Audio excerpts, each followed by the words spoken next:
इस भाव से तिलक लगाया जाता है कि हे प्रभु, मैंने आपके चरणों को अपने माथे पर सजा रखा है। राधे राधे दोस्तों, स्वागत है आपका एक और नए वीडियो में। दोस्तों, आज की वीडियो में हम सबको यह मालूम होगा कि चंदन लगाना क्यों ज़रूरी है, माथे पर तिलक लगाना क्यों ज़रूरी है और हमें कितना लाभ मिलता है।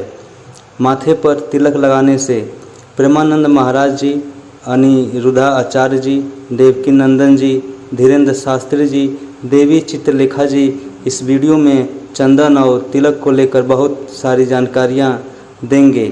आप वीडियो पूरा देखिए, तभी जान पाओगे और समझ पाओगे, आपको अच्छा भी लगेगा। चैन से तो रहने ही नहीं देगा, इसका स्वभाव।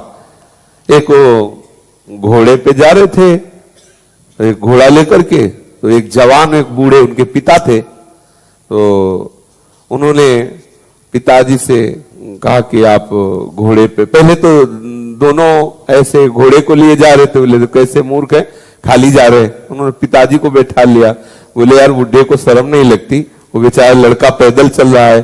तो उसने सोचा लोग ऐसा करें, तो उसको लड़के को बैठा दिया, बूढ़ा पैदल हो गया।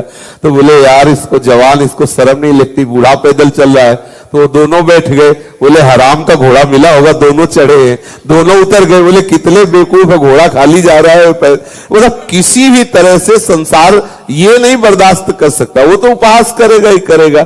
मुझे लगता है कि हम लोगों को उपहास के इस भय से तिलक लगाना, कंठी धारण करना, भजन करना ये नहीं छोड़ना चाहिए। लोग करें उपहास को। संसारिक पति के लिए हम देखो मांग भरते हैं, मंगलसूत्र धारण करते हैं, श्रृंगार करते हैं, और जब बाजार में जाते हैं तो ये थोड़ी सोचते कि लोग क्या कहेंगे, क्योंकि वो ठसक होती है। ये तो अखिल लोक चूड़ामणि भगवान का दासत्व है। अगर इसके लिए कोई उपहास करे तो सही पूछो तो वही उपहास के पात्र हैं जो उपहास कर रहे, पर हमें सहना पड़ेगा, न लड़ना है किसी से और ना अपनी रहनी छोड़नी है। हिंदू धर्म में तिलक क्यों लगाया जाता है?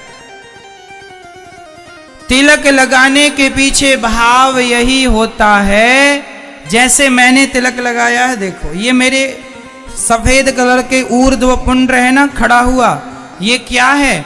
ये भगवान श्रीमन नारायण के चरण हैं। इस भाव से तिलक लगाया जाता है कि हे प्रभु, मैंने आपके चरणों को अपने माथे पे सजा रखा है। ये भगवान के चरण ही मेरे माथे पर तिलक के रूप में।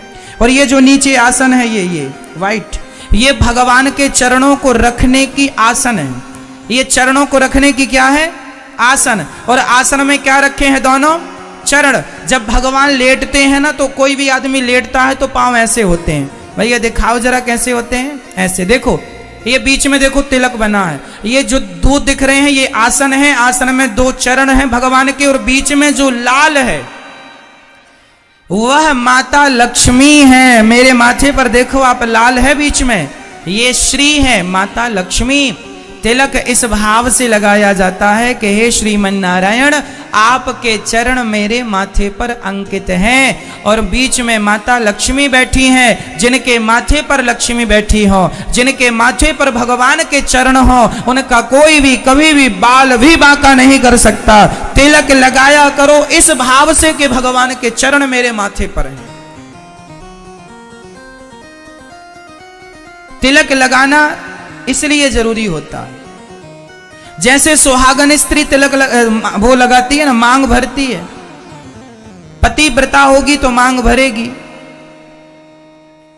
तो उसी प्रकार भक्त तिलक इस भाव से लगाता है कि ये मेरे माथे पर भगवान के क्या है, जोर से।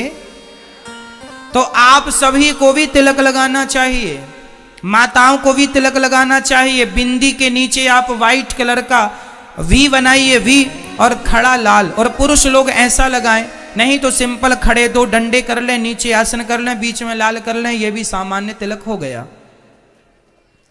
तिलक देखो, मैं नहीं जानता कि आप क्या सोचते हैं, मैं ये जानता हूं कि मेरा भाव क्या है। भगवान ये नहीं देखते कि तुम क्या हो, कैसे हो, क्या नहीं हो। भगवान तुम्हारा भाव। तिलक जब भी लगाया करो तो पहले चंदन, व्हाइट कलर का चंदन घोरो, ऐसे घिसो और उसको भगवान को लगाओ। पहले भगवान को लगाने से वो चंदन प्रसाद हो गया, फिर उसी प्रसाद को अपने माथे पर लगा लो।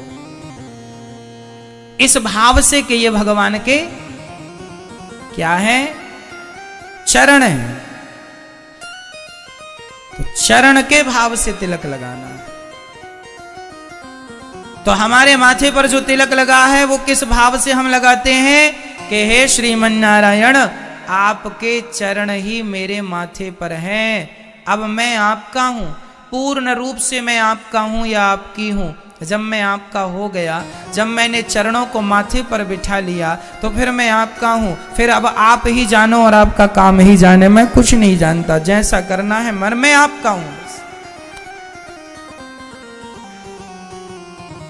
माता लक्ष्मी बीच में है, तो जिनके माथे पर लक्ष्मी है उनको लक्ष्मी की कमी कहां हो सकती है।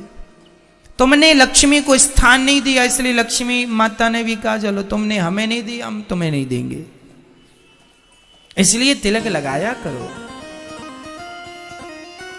सबको ही लगाना चाहिए। कहते हैं जिनके माथे पर ऐसा तिलक होता है ऊर्ध्व पुंड्र, उनसे यमराज भी कभी आकर, उनसे यमदूत भी डरते हैं। गर्भवती माताओं को लाल चंदन लगाना चाहिए, पर पुरुष ना लगा करके माताएं अपने हाथ से लगाएं। जय श्री राधे गुरु जी, बहुत बहुत धन्यवाद। और जो सौभाग्यवती नहीं है, बालिकाएं हैं या सौभाग्यवती नहीं है किसी कारण बस, वो पीला चंदन लगा सकती हैं। पर माताएं पूरा माथा थोप सकती हैं, पीला पूरे मस्तक में लगा सकती हैं, साथ में कोई दोष नहीं है। क्या देवी माँ आपको बिना तिलक देखे अच्छे लगेगी? वो आपको अच्छा लग समझेंगे? हनुमान जी को आप अच्छे लगेंगे बिना तिलक के, राम जी को आप अच्छे लगेंगे बिना तिलक के। हर सनातनी को घर से निकलते समय, चाहे वो सरकारी नौकरी में, चाहे प्राइवेट नौकरी में, खुद का काम है, पराया काम है, कोई भी काम है, घर से जाओ माथे पे तिलक लगा के जाओ। खुद भी पॉजिटिव रहो और दूसरों को भी पॉजिटिव करो। अच्छा एक बात बताओ, जब मुझे आप तिलक के साथ देखते कैसा लगता है?